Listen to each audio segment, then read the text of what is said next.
Yeah,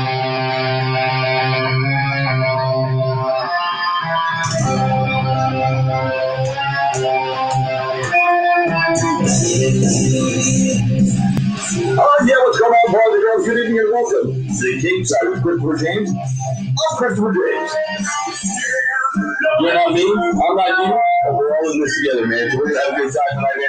Welcome to the show, man. Great to have you on board tonight. Before I bring in my first guest, I just want to say, man, there's been a few big fighting out over the last few days.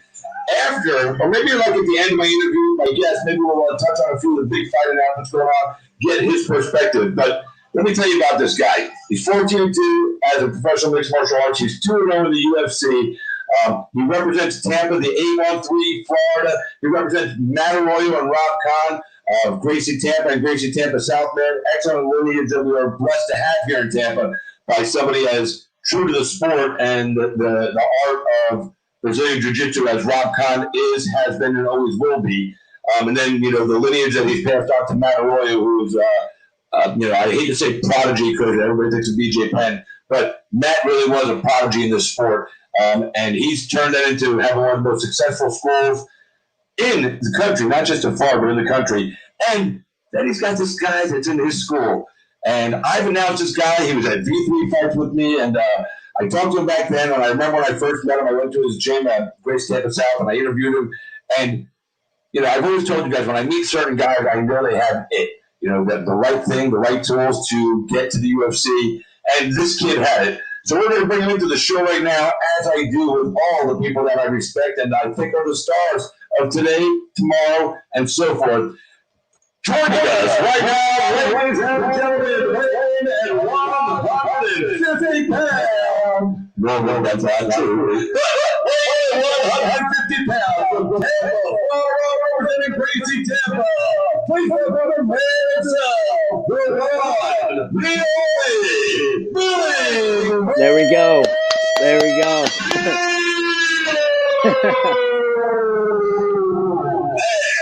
Thanks, What's man. up, Billy Q? Man, that's got to be one of the best announcements I've ever heard, man. Thanks, brother. Thanks for having me, Chris. Oh, always a pleasure to have you on board, man. So what we're going to do, we'll start this out. Even though we're kind of rolling past the pandemic and everything, I'm going to ask you a question. I'm going to listen, but I'm going to look down, but I want to make sure I share this out to all the places so everybody can see your sexy face on the show and listen to what you got to say.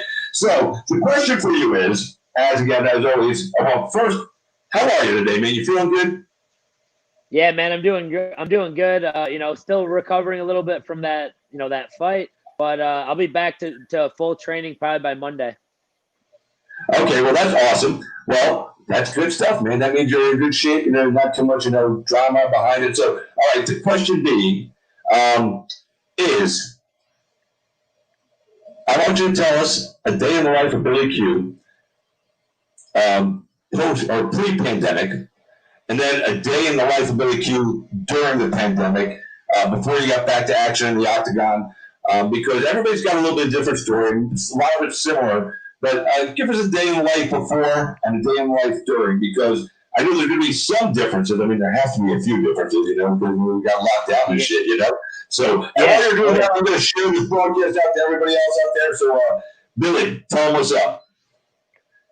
All right, yeah. So the day in the life during the before the pandemic, pretty much go to my gym, Matt Arroyo's Gracie Tampa South, train there 6 days a week, teaching classes there. But mostly just, sharpening my tools with a lot more training partners, having group classes of, 30 people, 15 people sparring, and just getting a lot of high level work.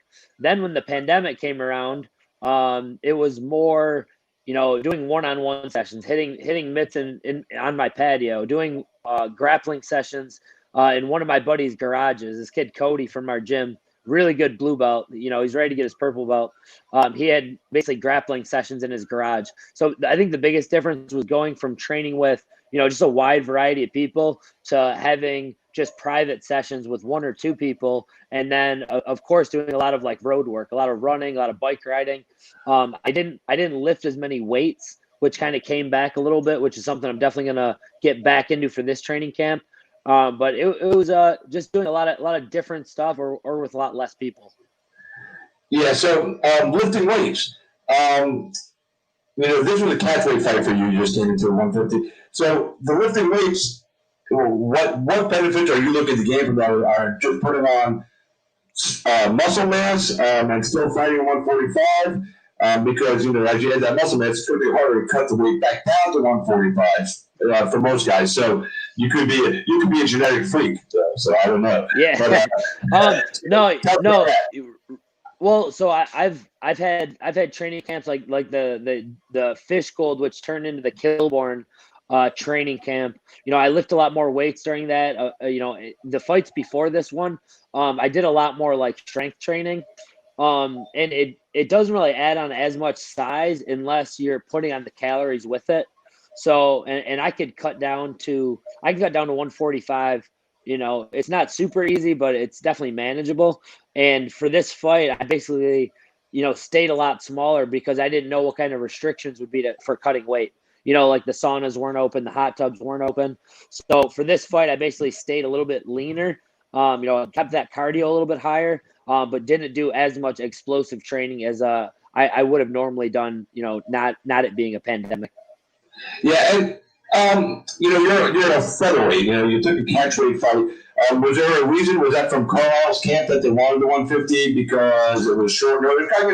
Every fight right now seems everybody's getting a short notice. So was that his request as far as hey, I'm not going to be able to make 145. Tell Billy you don't have to make 145. Was it one of those deals? Yeah, it was so we were after they canceled the fight, we were supposed to fight April 25th, and they canceled that fight and basically said either you can either stay ready or wait to take a fight. And we said we're ready like as soon as possible because I just basically stayed in shape. So they said, "Do you want to fight Spike Carlisle?" And I said, "Yes, definitely." Because like I knew about the fight with Alon, and I just thought I knew I was in really good shape. So I'm like, all right, this is gonna be a good fight, good matchup for me.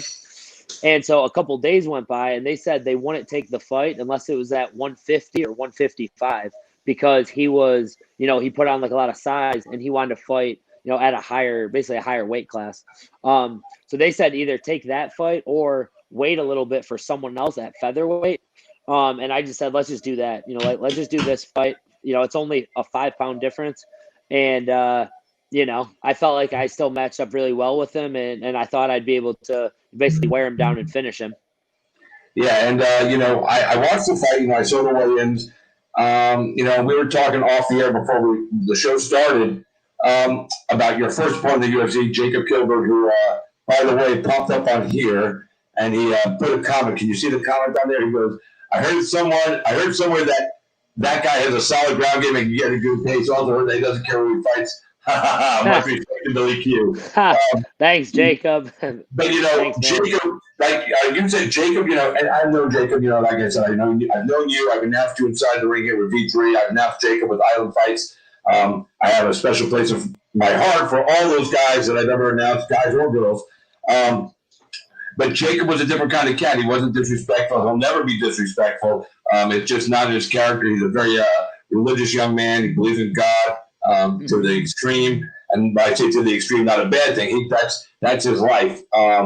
So he's not going to come out there and talk smack and everything. It's just it's out of character. Spike Carlisle, on the other hand, let's have a little chitty chat back and forth. And did he get under your skin a little bit? I mean, was he aggravating to you with some of the stuff he was saying before the fight? Whereas Jacob, like you probably could have went and had a milkshake with Jacob after you guys weighed in, hung out, even talked about the fight before it happened, and it would have been no big deal. But Spike, I feel like you saw him in the streets before the fight after you guys weighed in. You might have slapped him a little bit, Yeah. And, Yeah, so, definitely. I completely agree with that. And just getting back to just being real. Like it's for me, it's not like an act. Like I know I'm one of the best fighters in the world. I'm gonna keep going out there and trying to prove it. Jacob was super nice to me before the fight. And not only was nice to me, was when interviewed, he was respectable to me. I was respectful to him. And with Spike, it's just weird. Like he comes up, he's like, "Oh man, like so good to meet you." He starts following me on Instagram. He likes all my pictures and like follows me. And then when interviewed, he's saying, "Oh, it's gonna be a massacre. It's a gift," and like it was super arrogant. And I don't care if you talk shit like that. We're about to fight each other anyway. But if you're gonna talk shit, just say it to my face too, just so it's not like weird like that. Like, don't be fake. All right, now whenever I do these interviews, and I agree with you, man. If you're gonna say something before I come to that, if you're gonna do something, say it to the guy's face. Yeah. If you're going to talk shit, tag him on the social media post where you talk shit. But hey, at Spike Carlisle, I think you're a dick. If that's what you want to say, or hey, Yeah. Jacob Kilburn, I think you're a jerk. Whatever it may be. But say it to the guy, tag him.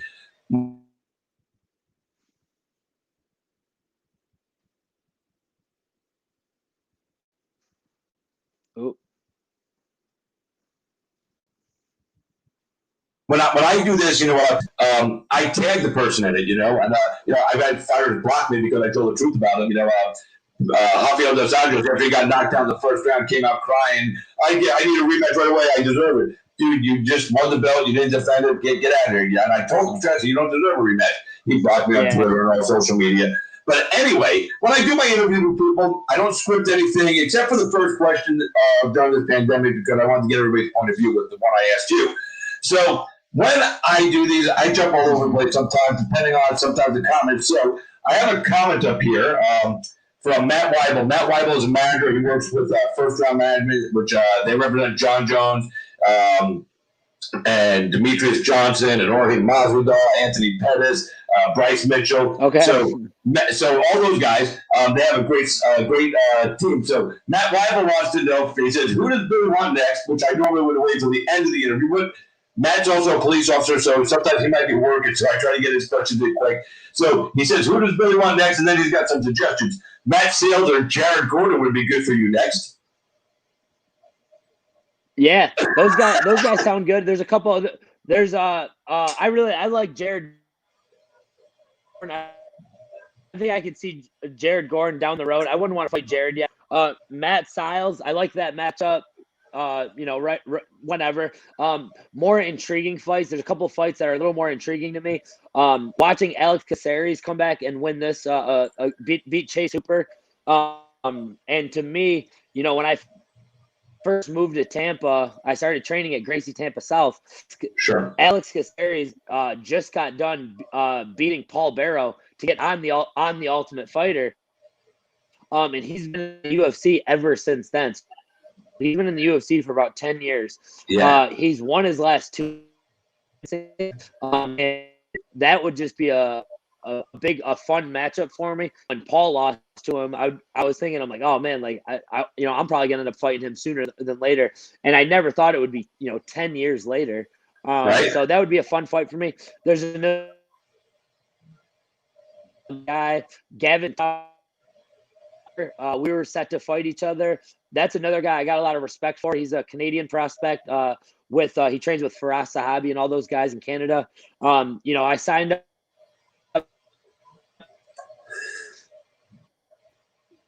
I signed this contract. Hey, Billy, let me cut you off for a second because you're like zapping in and out. You're freezing and pausing. So what yes, I'm going to do, if you don't mind, do me a favor. I'm going to click you off. Click out, like turn off the link, and then click back in with the link. Sometimes I have to reset it if you don't mind, because I want to make sure everybody hears everything you're saying. And we've lost a lot of your last answer, okay?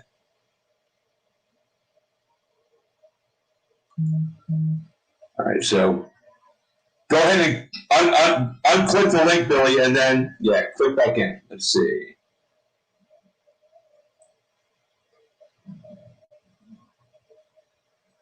Hang on, guys, a little technical difficulty. All right, let me see. Are you there? Yeah. I can't see it. So, Bill, I'm going to put you out of the video. Go ahead and turn it off on your end, and then start all over again. Re-click that link. There we go. All right, now he's got the message. But anyway, I want to get the answer to that question. I didn't want to change it, but it was weird that he was clicking in and out. So we're going to try to fix that right now. I'm waiting for his picture to pop in over there, and fingers crossed we're going to get him back. All right, so I see him. There he is. It's always in the pre-interview when I talk to a guy that everything works perfect, and then during the interview, StreamYard, my streaming company, decides to go, we're not going to be able to stream you the right way. So, can you hear me, Bill? Yes, no? Can you hear me? I don't think you can hear me. All right, so. All right.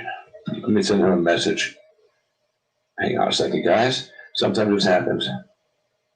You got to do some stuff.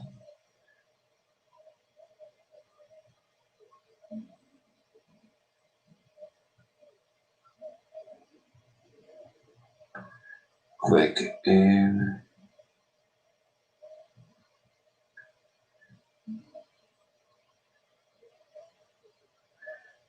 All right, so hopefully we'll get them back here in just a second. Yeah, once in a while that happens. Their internet for some reason is popping in the wrong way, so we go ahead and bring them back in. You know what I'm saying? Hi Debbie, how are you? Matt Sales or Jack Gordon? Jared Gordon would be good. I'm also going to ask about maybe Bryce Mitchell. That would be a fun fight, him and Bryce. Bryce just fought Rosa.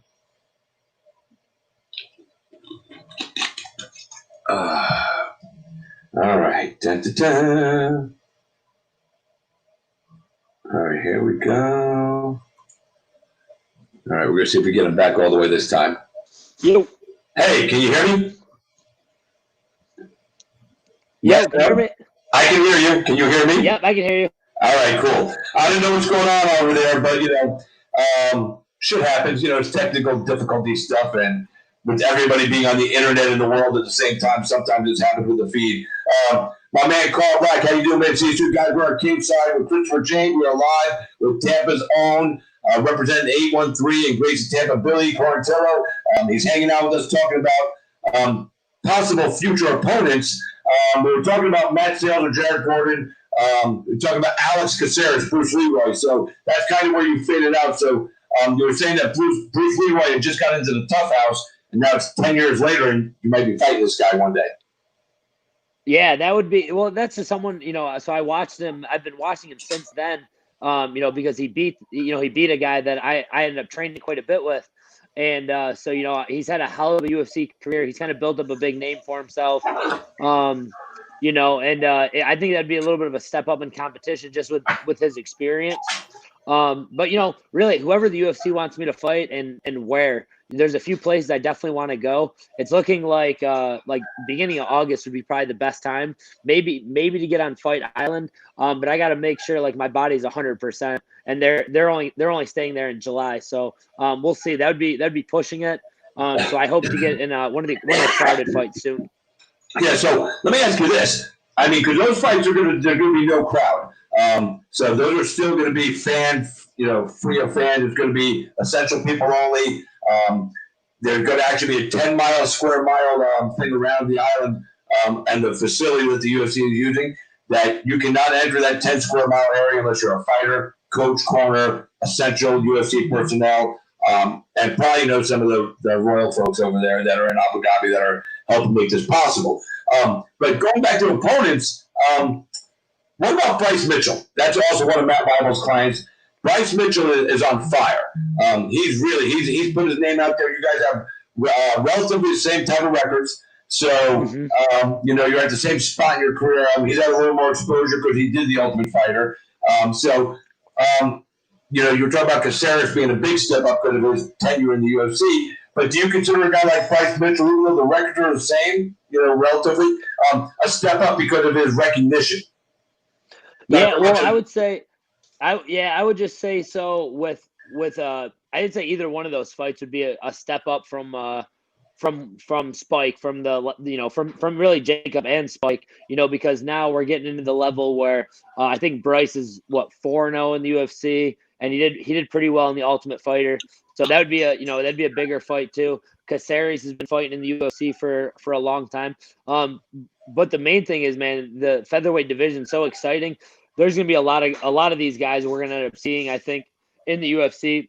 I don't plan on going anywhere for a while, so we're just trying to get healthy right now, and whoever's next, whoever lines up, and whoever wants to fight, we're going to get it. Yeah, that's one thing I've always known about you since I met you, and since I've talked to a few people at your school about you, is Billy Q will fight anybody, any place, anytime, anywhere, as long as he's getting his check at the end of the day.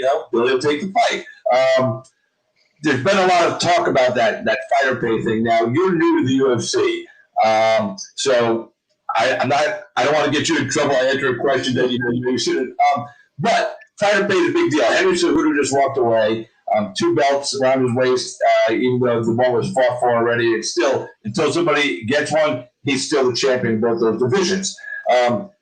John Jones is threatening to walk away. Masvidal is going to walk away. He wants more money. They all want more money. Now, again, you're a new guy in the UFC, so not to ruffle any waves, but just general question. At the level you're at, the compensation you get, fair, good for you right now?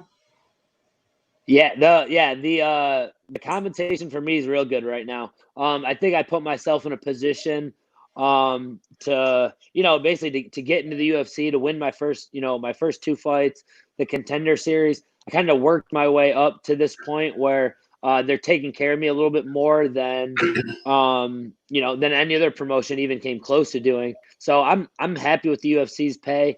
I'm not at one of these. I'm not at the level of a Jorge Masvidal or a John Jones. Sure. Does everyone? Do you want to make more money? Of course, I want to make more money. I want more money. But for me to complain about it, I really can't, because they've been good to me. They've taken care of me. So far it's been good, and I just want to keep working my way up. Hopefully I could, get to the point where I have those problems of, there's that big of a gap. But right now they're taking care of me, and I plan on, keep putting on exciting fights, exciting wins, selling out arenas, and getting to that next level. Yeah, now, when you see guys like that of that stature, John Jones has been accused of a lot of things over the years. He's done some things that, he should have gotten into, and we're not going to go over the longer list of things. I supported John Jones from day one. I still support John Jones. I think he's the greatest fighter I've ever seen. Some of the stuff, the shenanigans he's been, involved in, it was his youth, everybody, DUI. My neighbor's a lawyer. My other neighbor across the street's a doctor. They've had DUIs. So come on, stop crapping on something. I don't crap on anybody for anything that my neighbor could get into trouble for doing the same thing. That's how I look at it. So it's like, but anyway, when you see a guy like John Jones in particular, John Jones, the one thing he's never done, you've never seen it publicly, he's never complained about the money he's been paid to fight. He's taken his contracts, they've been offered, he's signed them, he's fought. At this point of his career, taking a big money fight against, what people say is the most dangerous guy in Francis Ngannou, moving up to heavyweight, which everybody's wanted to see him do. I don't think it's wrong for him to ask for a pay bump, to step up the competition, the whole thing. But does it give you a little, like, I don't know, a little pride, maybe, and maybe that's not even the right word, but a little bit of motivation when you see a guy all the way at the top, who's never complained about money, now he's saying, all right, I got to get paid, we're doing this. Does it give you like a little motivation to make sure you stay on your game, you get those wins, and you continue to just build, and then get yourself into a position where you don't even have to ask for that big money because they're going to give it to you? I mean, Conor doesn't have to ask anymore. Conor walks in the door, they pay Conor. Now, Conor just retired too, says there's no challenges for him. That just means, he's just waiting for the right moment to swoop in and get, another $25 or $30 million. So, but does it inspire you to stay on that path, the right path, do the right things? And as long as you win, your pay is going to escalate. Yeah, exactly. Yeah, and I think every fighter is different. Some people were in different positions. Maybe some of these guys, they know they can go to other promotions and get more money, or they think they can. But just in my personal experience, they've taken care of me. They've treated me, pretty fairly. I've been able to use I've been able to use the Performance Institute several times. I've competed in the Apex twice now, and so far it's been pretty good to me. And we're looking for this next fight in a big arena, and hopefully we can get that done too. But they usually, I feel like the UFC really will work with you if if you're doing good stuff, if you're winning fights, if you're having exciting fights. So that's where we're at. Yeah, you got the exciting fights, but I think this new breed and generation of fighters, the group of guys that you're coming through this with at your level, there's a guy like Sean O'Malley. Sean O'Malley is definitely a character. He's created a buzz about himself, that social media thing, almost that Conor McGregor type thing. Now Conor's nobody's ever going to replicate what Conor does. Conor is a marketing genius. He's branded himself perfectly. But that's part of this game now. It isn't just about being the greatest fighter, Billy. So, do you have like a game plan with you, your coach, and your manager? Look at Henry Cejudo. Henry Cejudo came in on Olympic gold medal, quiet guy, boom, boom, boom. Then all of a sudden, he turned into Triple C. To some noxious little dwarf, son of a bitch, yakety, crackety, cringy, but that elevated him to such a level, and that got him fights, it got him paid. Not enough to him, according to him, but it elevated his thing and his recognition. So, is there a plan for Billy Q after you get a few more wins to maybe have 6 different colors in your hair like Sean O'Malley? Yeah. You know what I mean? Yeah, we've actually joked about that with like the matchmakers. Like, what do we got to do to get this? Do we got to do this or that? But really, at the end of the day, what all these guys have in common, their personalities come out, and my thing is my interviews and just being well spoken, and the fighting always has to back it up anyway. You know what I mean? So what has Cejudo done? What has Sean O'Malley done at this point? They go out there and they win fights, and they beat high level guys.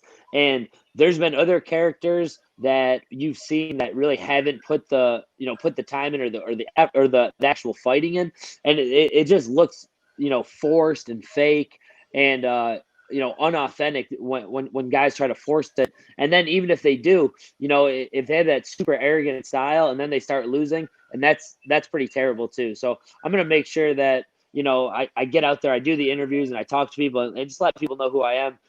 But the fighting's going to speak for itself, and I got some big things planned. I haven't even shown most of my arsenal yet. I haven't even had really much stand up in the UFC yet, which I love to do Muay Thai and box. So I got some big things planned in the ring, and all the other stuff will come with it. If I do it the right way. So, I remember I ran into you, I believe, at the UFC Tampa a little while back. You and Aljo were in the arena. Yeah. We took a picture together. I got to find the picture. I might even post it up here on the show while we're doing this. But we took a picture together, and you were all styled out. You had the fucking fresh shirt, the shade, the glasses. Maybe that's what you need to do when you do the interview. Dress it up, man. Put on the styling and flashy clothes, because that'll give you the flash. And I'm going to find that picture while we're doing this interview. I'm going to put it up there before we go. But I just remember that. And, you had, I don't want to say arrogance about you. You had this confidence.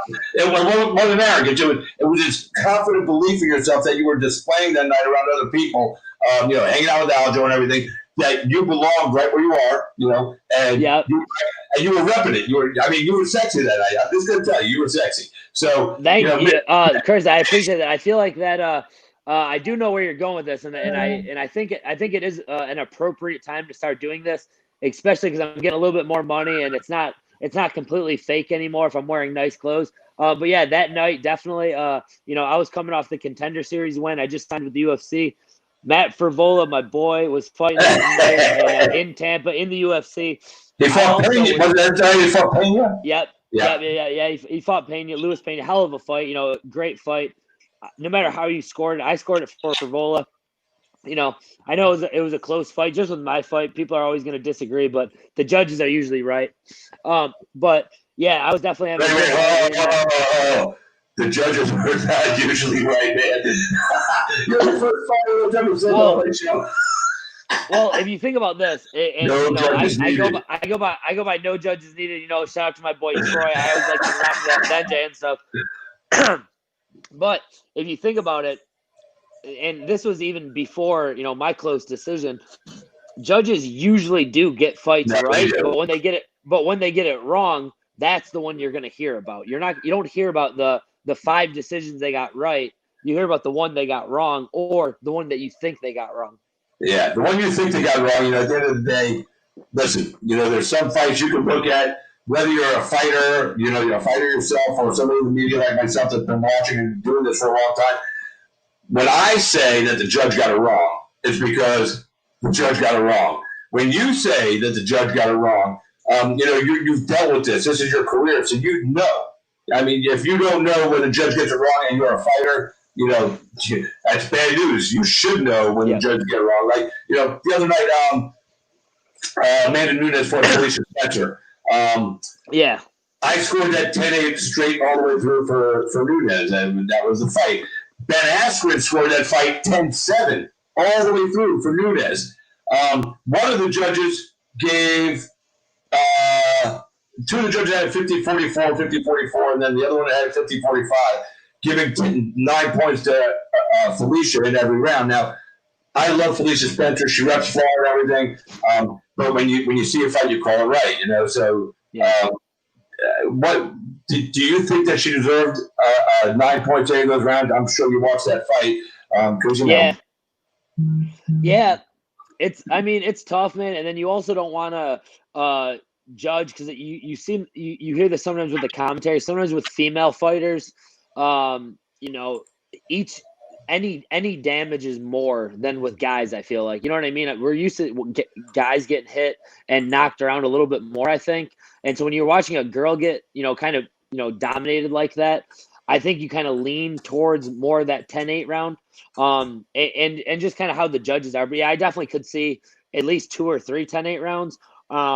But she got the pretty dominant win, so there wasn't too much controversy for me. I think sometimes, I know when I watch fights, sometimes I'm obviously trying to judge, but sometimes I'm anticipating a finish, so that could kind of sway it too. You watch the first 2 rounds and they're like, oh, 10-9, 10-9, because I'm probably going to see a finish in the 3rd or 4th or 5th round. Right. All right. So speaking of fights and finishing and everything, let's get into your fight with Spike Carlisle. First of all, and I'm going to ask you, did David come through and give you guys a little extra for fight of the night, even though you didn't get the official fight of the night? Because he said it in the post-fight press conference. I don't know if you saw it. Post-fight press conference, he announced, he comes out and goes, 0 crowd, 0 attendance, bonus. And then he asked the media guys in attendance, he goes, who was the fight of the night? And everybody said Billy Q fight. That was the unanimous answer, and it was. He goes, well, we picked this fight. He goes, we're going to have to give those guys some money too because, they earned it. So first, did he hook you guys up? So not yet. The answer is not yet, but they usually take a little while with bonuses. It usually takes a little while anyway. So I'm still hoping for it. I thought we had a great fight, and I watched the other fight, and I just didn't think it was a fight of the night type fight. I think the kid who fought whatever his last name is, he was like, he's like, I didn't think that was a fight of the night performance, and I really didn't either. I was happy for him. He got a big win, but I thought our fight was more exciting. We're knocking the crap out of each other, and we fought right till the end of the fight. Yeah, the transition on the ground, the scramble. There was a lot of shit going on in that fight, man, and you couldn't blink. To me, that's a fight of the night. I was unable to blink. I was unable to get up and run to the restroom, even between rounds, because I was going, well, what if they say something cool in the corner? I didn't even want to get up off the couch. I was like, this is – and one, because, I'm a fan and, I support you 100%. But even if I didn't have any, investment in that fight, just watching it, wow. The fight was so phenomenal. The commentators, however, calling your fight seemed to think that you were losing. Which I didn't get that, I don't know how these guys come up with their analysis sometimes, because, sometimes they say the most ridiculous things about a fight that I'm watching. I'm going, the fuck is this guy watching over here? It's like, is this guy over here shit? And then I watched, and I was confident at the end of the fight that you won, the whole fight. Were you confident? When they were getting ready to announce the decision, did you know you won, or did you think, like the commentator, that you might have lost? Yeah, I thought my take on it was like the second the fight ended, I'm like, damn, I didn't get the finish, but I still think I did enough to win the fight. Whether that was taking a 10-8 round at the end and having like a draw somehow or getting that second round. I knew the second round was going to be close. Even the first round, I'm like, I took his back a few times. I just knew it was a good fight, but I was really confident that I got the win. And yeah, and after watching it back, I think the commentaries, I think what happened was, Cormier is a wrestler. So in the second round, he basically took me down and got on top. But DC and Bisbing are kind of going back and forth, and Brandon Fitzgerald, they're all talking and stuff like that. And then DC, basically notices that he's on top, even though he's not doing anything. I think he kind of looks at that as, oh, he's winning because he's on top right now. With the new scoring system, though, it's based more on striking, so it doesn't weigh the grappling as much. If you just take someone down, you got to do some damage, and he really didn't land any punches in the second or third round. So that's why I thought I got the win. But yeah, I can see the commentary. They have a job to do. So some fans listen to it a little too much, and if you watch the fight, and especially without commentary, it's pretty clear. Like in that second round, there's a certain point where I pretty much just take over, and the last 7 minutes is way worse than the first 7 was for me. Yeah, I'm looking at the stats from the fight, and again, for people out there that watch fights, maybe next time you watch a fight, fight card, turn the volume off on a couple of fights and just watch. Fights that you think are going to be really entertaining back and forth. Watch those fights and watch them without the commentary, and then listen to the decision and see if see if you agree with it, because sometimes the commentaries do skew you and they drive you in a direction to believe something. And that's part of their job, I think. But I also feel if it's natural, that's cool. But if it's a forced narrative by production, let's really talk good about this guy, because like Peter Yan. Peter Yan's getting a title shot right now. Jose Aldo's fighting for a bantamweight title, even though he's 0-1 in the division. Aljo, your boy. Aljo should be getting that fight on Fight Island against Peter Yan, because as much as I respect Jose Aldo and everything he's done, he's 0-1 as a bantamweight, and he shouldn't. And he's never been a super huge draw. I mean, a little bit later in his career, because people respect the legend that he is, but he's never been the pay-per-view selling guy. So right now, Aljamain Sterling, what a fucking fight the other night. And I remember we were messaging about you coming on the show. We were talking, and I said to you, I'm looking for a quick win from Aldo, a quick big win. And boy, he didn't let me down that night, man. Fucking went out there and just brought it to fucking boom, over. Yeah. What do you think of that shit, dude? That was amazing. Sorry, I gotta charge my phone real quick. Okay. That was amazing, man. I'm so happy for him, and he definitely deserves the title fight now. Even deserved it before this. But super happy for him, and he's up next, and I think he's gonna get. I think they're gonna have a new champion there in Long Island. Yeah, man, that kid fucking killed it. You expect some guys to do some good things, and sometimes what they do when they get there, you go, holy shit, and that's what I felt on Saturday night when he went out, because he just went out there and it was like, all right, fuck you, I'm gonna get this, and just remind everybody who I am, why I should be fighting for the title, and he definitely left an impression, and I think had they not booked, because obviously they never had this Aldo and Yan fight booked for Fight Island. Dana knew already, just didn't announce it. Had that not been booked, I totally believe that Aldo would begin the fight, a fight that he's earned and he deserved, and he's been at the top of the division for a long time. But he did like you do. Yeah, no judges needed. That's it. I'm not going to leave it to the judge. I'm going to go out there, man. Yeah. So especially with how good Corey Sandhagen is, he just made him. He just made him look like he didn't even belong in there, and that just shows you how good Aljo is and how ready he is for that belt. So when you get time to train with Aljo, how much fun is it to roll around and work with him? He's high level, you're high level. What's it like when you guys scrap a little bit in the gym? Oh, it's great. So, the one time I was able to train with him, he actually had his broken hand still.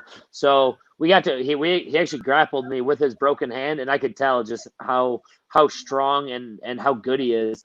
And then but every time we go to Long Island, we get to train with all that huge group of guys. L.A. Quinta, Chris Weidman, all their other jiu-jitsu guys, Fabian, Jiu-Jitsu James, Matt Frivola, of course. Matt Serra. Like, there's just so many good guys there. It's always such good work. I love going there. I try to go out there at least once a year, and I've been able to do that for the last like few years. That's a good time, man. And, that school is awesome up there. And, like you said, Ray Longwell and Matt Serra, those two guys are characters. First of all, Matt Serra is just a fucking character. So I can imagine spending a few hours in the gym with him and rolling with him and, the training you get, but some of the stories you might hear and some of the bullshit, because he's a funny fucking dude, man. I would pay to, like, just sit there for, like, a whole day and listen to him run his mouth in training and, talk to smack and all that stuff. Maybe one day I'll just go up there and just show up at the gym with the camera. And then, go, get the fuck out of here. Just do it. Yeah, just do it. It's always a good time there. They're always super inviting. Yeah, so I'm going to backtrack a little bit. So now you're 2 fights into the UFC. You're living your dream. What's that like for you, man? Now that, you did the Contender Series, you kind of, like you said, you worked your way through, but now you're there. So now you're 2 fights in. You're living the dream that so many other athletes want to do. What's Billy Q's life like now? I mean, how does that feel?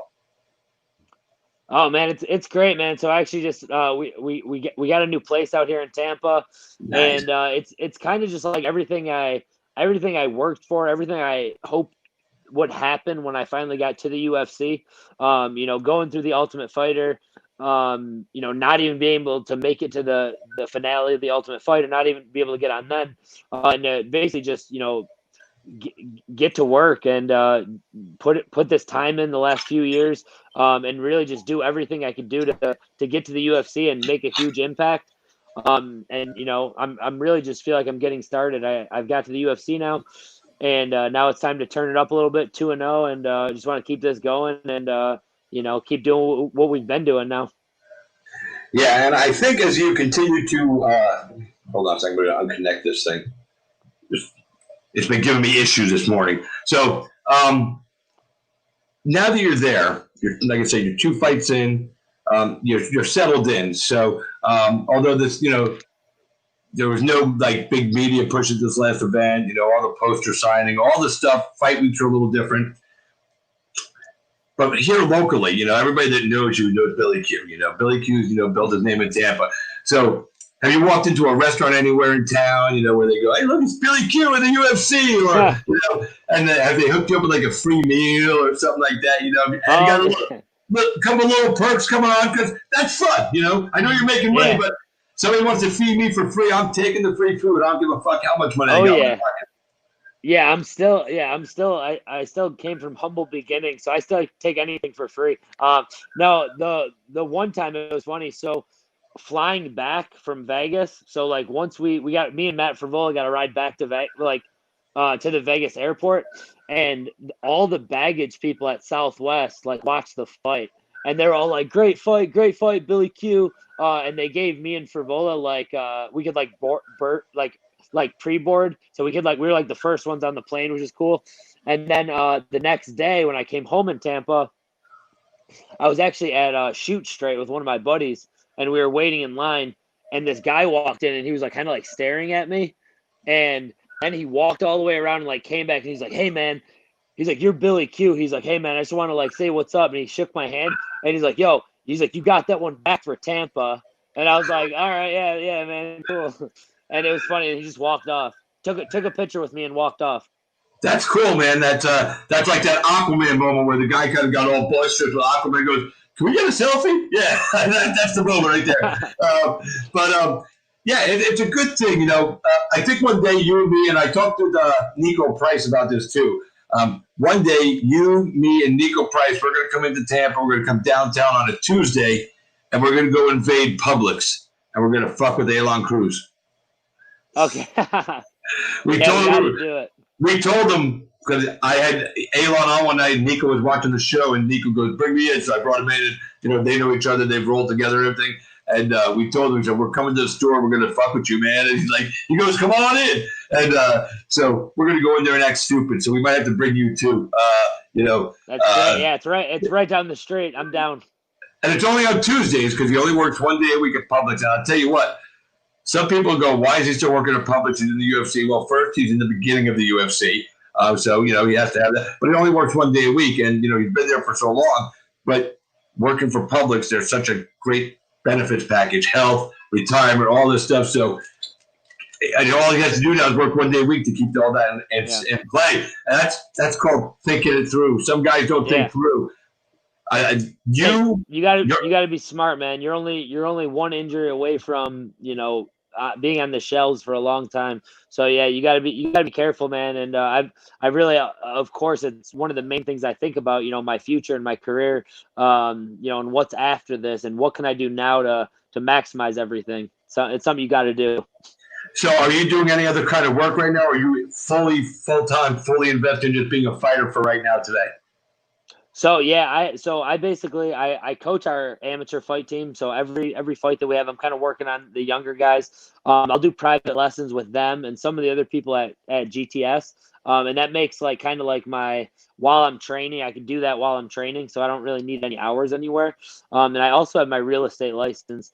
And that's something that I plan on using with either investing with, or, I basically help buy our house with that. Using that and, basically referring myself. And, so I have other plans. I've taken these purses and pretty much just tried to invest those and, use those for the future. You need to open a real estate company with Ally Quinta. Yeah. And then I talked to him about it. We'll call it IQ Realty. I like it. He's in New York. He's got his New York license though. I know you cover both states. I got my Florida. Yeah, we should be sending people back and forth with each other. Right. That's a great idea. Yeah, when they get old up there, they send them down to Billy Q. The Q and the IQ, and but the IQ branding would be great. You guys could stand there. IQ. You guys could be standing in the queue. You call it high IQ Realty. If you wanted to. I mean, but little things like that. And it sounds stupid when I say it. I'm goofing, but in all honesty, he's become a really excellent real estate guy up there in New York. He's really built a solid portfolio. He's making cheddar. He don't have to fight for money. He fights net. A guy like that who's making good money doing real estate doesn't have to fight for money anymore because he's making his. The fact that he still fights tells you that he loves the sport, and that's why I dig him. He's a little crazy sometimes, but you got to respect a guy that doesn't need to fight but still does it anyway. One day, how long do you see your career? Where do you next year at this time? So a year from now, where do you think Billy Q should be? Yeah, I plan on continuing to fight until I don't think there's a chance that I win a world championship. The goal is always just gonna keep fighting and put on as many exciting shows, get as many highlights as I can, as many finishes. Next year at this time, I see myself with a number next to my name, in the top 15. That's obviously the plan. Take 3 or 4 fights, from now till then, and kind of just keep climbing my way up. Fight guys who are going to give me exciting fights. That are ahead of me essentially. Yeah, and I like the vision in your head. Next year at this time, so a year from now, June 10th, 2021, Billy's looking to have a number next to his name, whether it's 15 or higher. That's good. That's an achievable goal, So your family's all behind you. Your team is all behind you. Has there been anybody that hasn't been behind you? Somebody that you've known for a long time that always busted your balls about being a fighter, said you're not going to make it. Do you have any of those in your life? Because I think we all do. I have people that told me I'm not. Say when I started announcing, oh, you're not going to be a good announcer, and then, boom, boom, boom, I'm doing live TV, I'm on Fight Pass, I've had my own radio shows in Tampa, so I've exceeded whatever, and this person still says to me, whatever, and I always just go, shut the fuck up, dude, do you see what I'm doing? Do you see me every week interviewing fighters in the UFC? Are you stupid? But do you have a hater out there that, every time you do something good, you just go, yeah, fuck that guy? Yeah, there's a bunch of I won't name any names, but there was okay. Kind of where I grew up with a lot of the people I grew up with in Buffalo or in Lewiston, where I kind of grew up. There was just a lot of people that and it wasn't really their fault. It's kind of how like the culture was. It was kind of like a hating culture. Like if someone was doing good, they like you kind of like made fun of them and like kind of try to like rip them down a little bit. And I don't really talk to those particular people. I still have a ton of friends that I went to school with, that I'm still friends with. But yeah, I don't, the people that have done that to me in the past kind of motivate me, but I don't talk to people like that anymore, because I kind of figured out, like, if there's someone who is bringing me down negative with like negative stuff, or like complaining all the time, I just don't mess with them anymore. Yeah, I don't go out of my way to mess with them, and I don't even contact some of those people that always shit on what I'm doing, because like you said, they're miserable because they're miserable. I'm doing these things and this thing and that thing, and they're still working at the movie theater, sweeping up popcorn after the show. So they're just jealous. But and I said that to somebody, they knew who I'm talking to, and they still do that for a living. 25 years after we got out of school and shit. I mean, come on, man. So, but I won't say their name. But they know who I'm talking about. All right. But we'll just leave it at that. But I do take, whenever I do something good, like when I announced Roy Jones Jr., Roy Jones Jr. is pound for pound, in my opinion, the greatest boxer to ever walk the earth. And he's why we have the term pound for pound, because he did it in all these different weight classes, world champion, boom, boom, boom. I announced his last fight ever in his career. That's a highlight that nobody can ever take away from me. And that's like the shit, man. You know what I'm saying? So it's like, wow. And this guy's, after I did good, man, anybody could have done, it's like, but I take pride because after the fight, when Roy said, you did it right. You did exactly how I asked. Thank you. That's all I need to know. So you got your haters, and hopefully as time goes on, you'll get a few more, because when you get the haters, you're doing shit right. That means they're fucking like. That's good. I got a bunch after this fight, and I'm pretty excited about it. You got a bunch of haters after this last fight? Well, just people that bet, either they bet money on Spud, or they're friends with Spud, and they got they're all MMA judges, and but it's good, man. I really enjoyed their misery after the fight. Hell yeah. Hey, man, sorry you lost money, dude, but you bet the wrong way. That's the and they were all talking before the fight, too. A lot of them were hitting me up, saying he was going to knock me out cold, and the first round finish is coming, and they were betting against me and all this stuff. So it was definitely kind of a heated fight behind the scenes with like social media now. So I'm in the next one. I'm glad to get that one. I'm glad to get that one out of the way. That's funny, man. They're all pissed off because you cost them money on the betting table. That's good, man. Keep those haters coming. You keep them losing their money. You're going against you, man. Well, listen, man. We covered your fight. We covered you being in the UFC. We talked a little bit about money. We talked about some judges. We talked about Aljo. We didn't talk about? Training with Matt Arroyo, and under Rob Kahn, being part of. You are now part of, and you've not that it's just now. You've been a part of it since you've been around here, but you're a part of a very legitimate, traceable lineage under Matt Arroyo, who is under Rob Kahn, who is one of Royce Gracie's first 5 black belts, and that's. And I believe Rob was the only American, or one of 2 Americans, if I'm correct, that received one of those first 5 black belts. That's an achievement that is so, I don't know, doesn't get enough credit in the world, I think, of MMA. I know it does in the jiu-jitsu world, but the crossover into MMA because of what jiu-jitsu is and how important it is, Rob is, to me, a true legend because of achieving his black belt the way he did. And then he opened his schools. He put all these guys into this tough house, Master Lobster, Arroyo.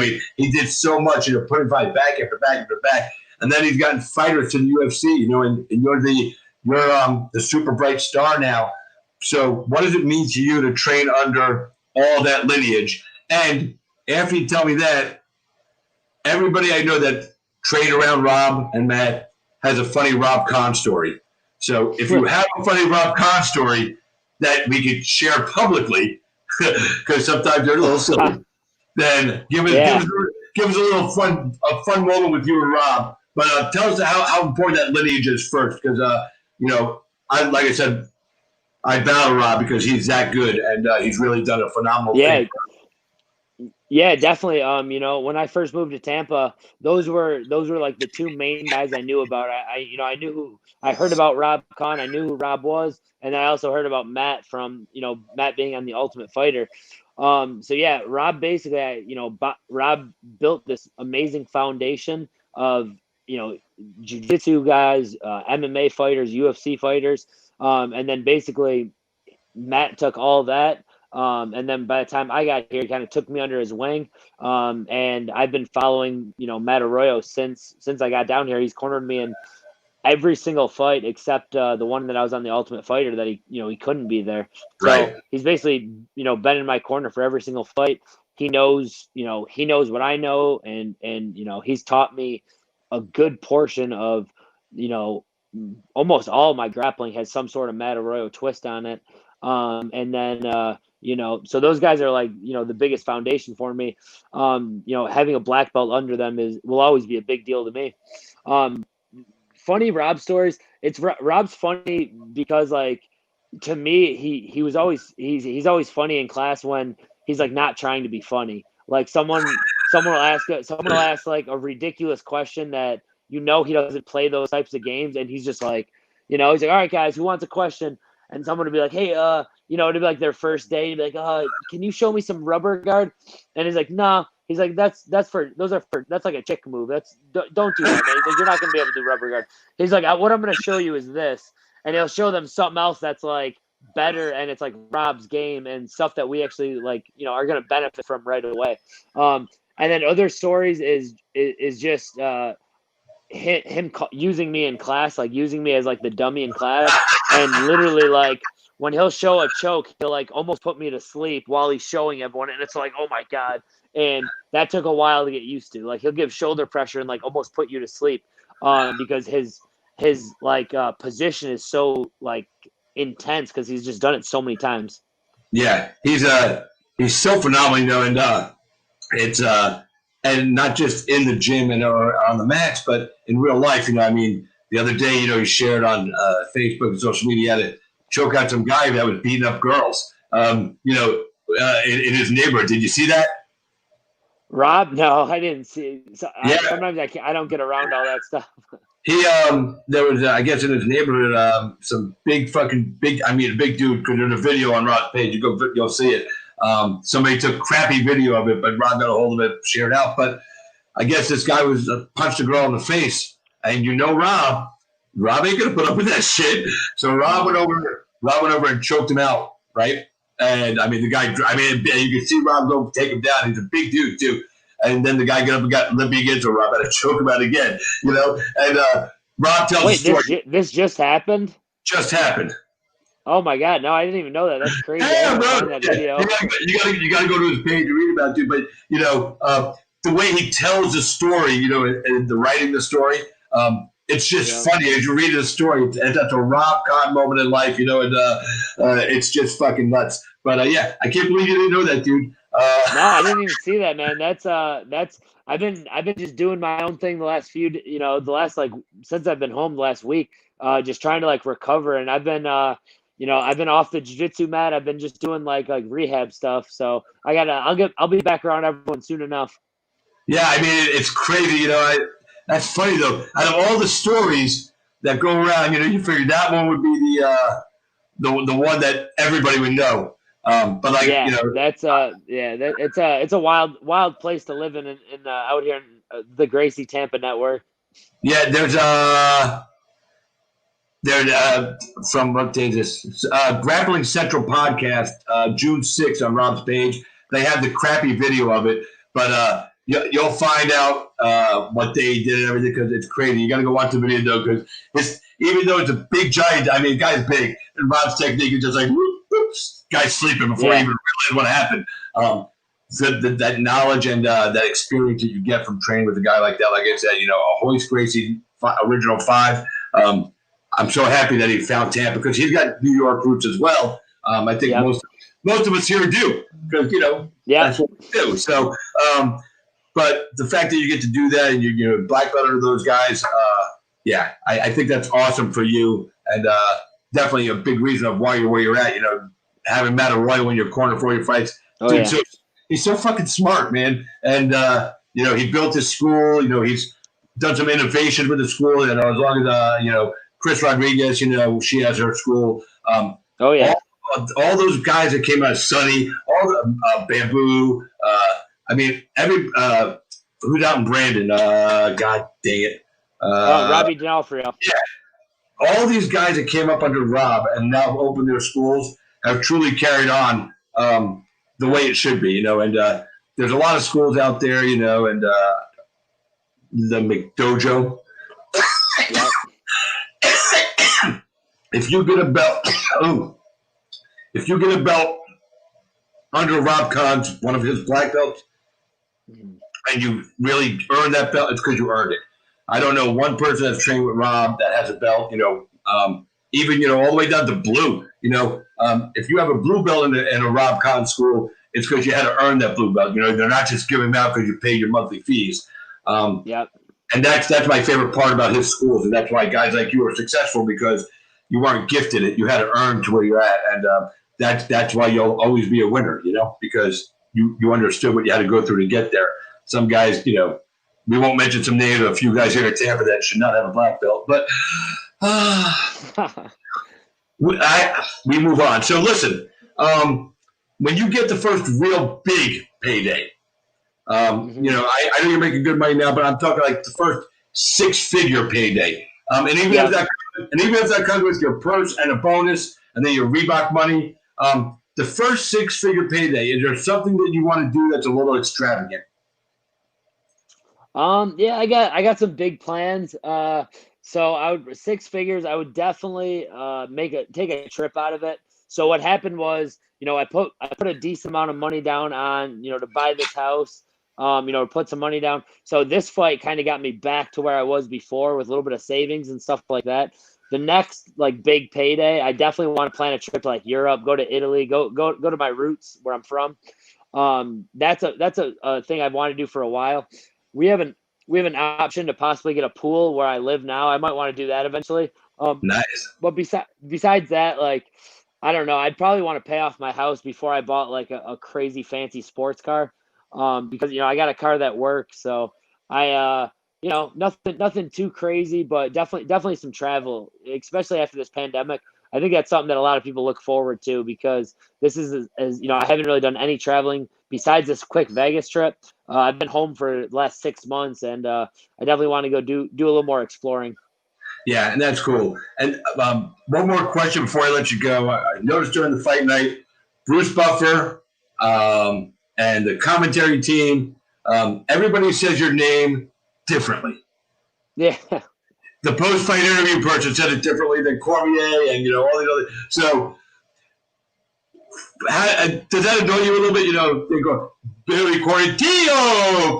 Yeah, well, Quarantillo. so I guess I'm okay with Quarantillo. I'm okay with Quarantillo. I'm okay with Quarantello. But it's when they say Quarantillo or Quarantillo, and they're basically just skipping the L's. Yeah. That's when it gets a little frustrating. And it's kind of just something to play off of a little bit, because I know that with certain fighters, I'm like, oh, this guy Andrew so and so, and I want people to be like, oh, Billy Quarantello, he told us how to say it. So I know Billy Quarantello. I had to get it out there a little bit more. Yeah, that might even be part of your when you start dressing fancier and putting that style out there. The name thing will definitely be something that people are always going to talk about, because they want to do it like you're coming out of Mexico. Quarantillo, hey, and I can picture Joe Martinez saying it, and he'll roll the R, Billy Quarantillo, and it's not the way it's supposed to go for your name, because it's Quarantillo. I mean, I remember when I announced you told me 35 times to say it right, because it's important, and I believe it's important as an announcer to get it right.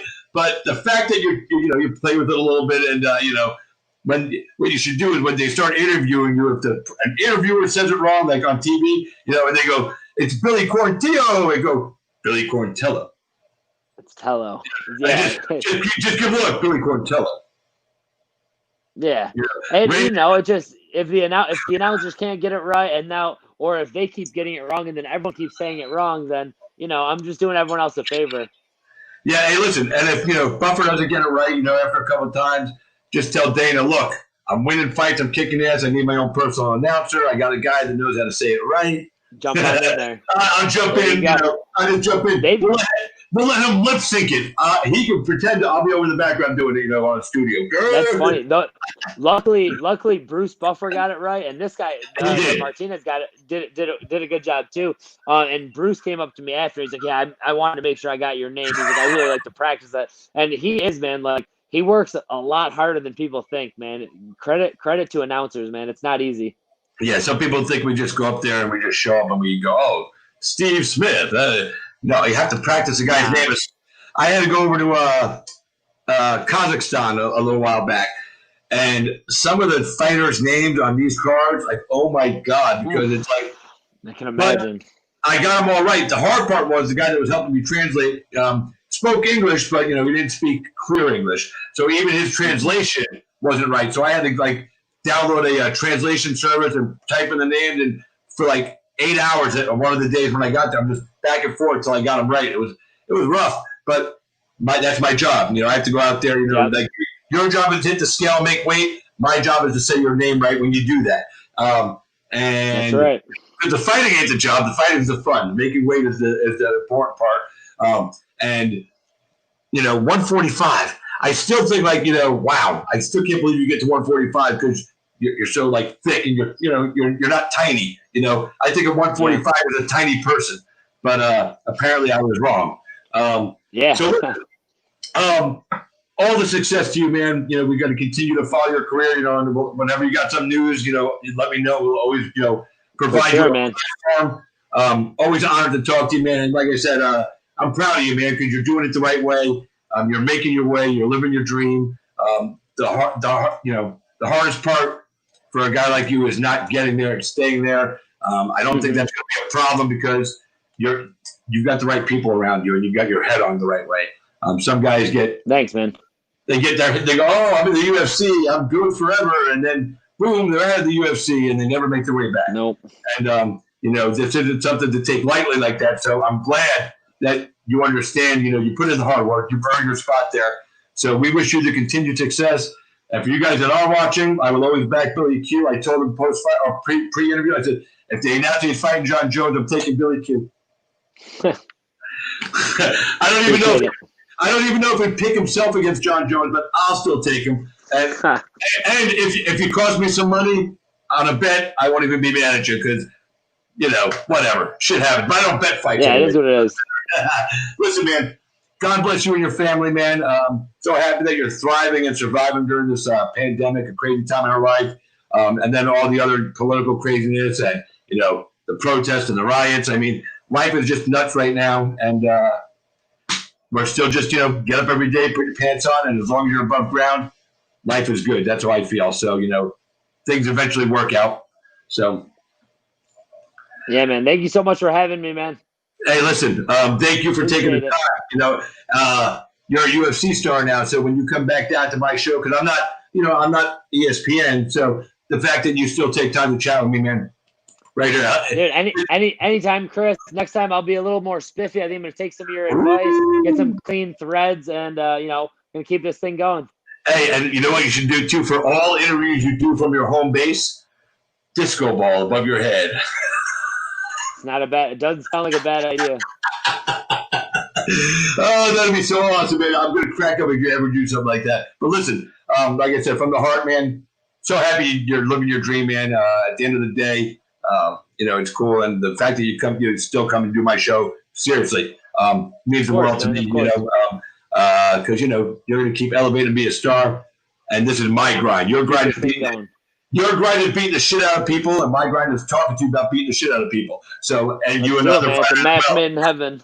All right, listen, man, you enjoy the day. Congratulations on getting the house, buying the new house, and really planting those roots here in Tampa. We're proud to have you in the 813, man. It's not just me, a lot of people. My friend said he saw you out at a club the other night. I don't know where, but you know, so yeah, we'll be out there again. We'll celebrate a little bit and then back to work. He didn't tell me what club, but he goes, man, I saw your boy Billy Q. I was like, oh, man, I fucking wish I would have seen him. So anyway, you enjoy your night. God bless you, sir, and your family, and continued success, man. And I know we'll be talking to you soon. Hopefully, you know, next year we'll I'm going to mark this date down. I'm going to write it down because we have to interview Billy Q. We'll see where I'm at next year. June 10th, 2021. And we're going to hope that we the prophecy came true that you'll be like number 11 at least, you know. So I like it. Sounds all right, good, man. My man. Be well. Before you go, you want to shout out any sponsors or anybody before you go? Just thank everyone. All my Tampa crew. No Judges Needed. Southern Tire, Driven, OTB. They know who they are. I appreciate you guys. Love you guys. What's OTB? OTB is Only the Best Cafe. They do some of my meal preps. Okay. They're out in Zephyr Hills. I thought you were telling OTB like a kid growing up in New York. OTB is off track. Oh, no, not bad. No. Maybe. Not a bad idea. Hey, that would be a big money spot for you, though, because they got it. So I was like, oh, damn, dude, keep that OTB. There you go. That's it. All right, listen, man, enjoy the night. Thanks for taking a little over an hour of time with us. Stay safe and God bless, man. All right, brother. Later. Peace. Hey, guys, that was Billy Quarantillo. Quarantillo, not Quarantillo. Not Quarantillo. You know, you got to get it all in there. Anyway, like I said, man, a straight up solid man. You know, he's a kid to me because he's so much younger. But there's a guy who puts in the work, does it right, and he's going to be successful because of it. Thanks for tuning in tomorrow night. Kate Sauer, Christopher James, we are going to be back here tomorrow night, and we are going to have a couple of fighters on the show joining us. Yep. They're going to be fighting each other June 27th in Las Vegas.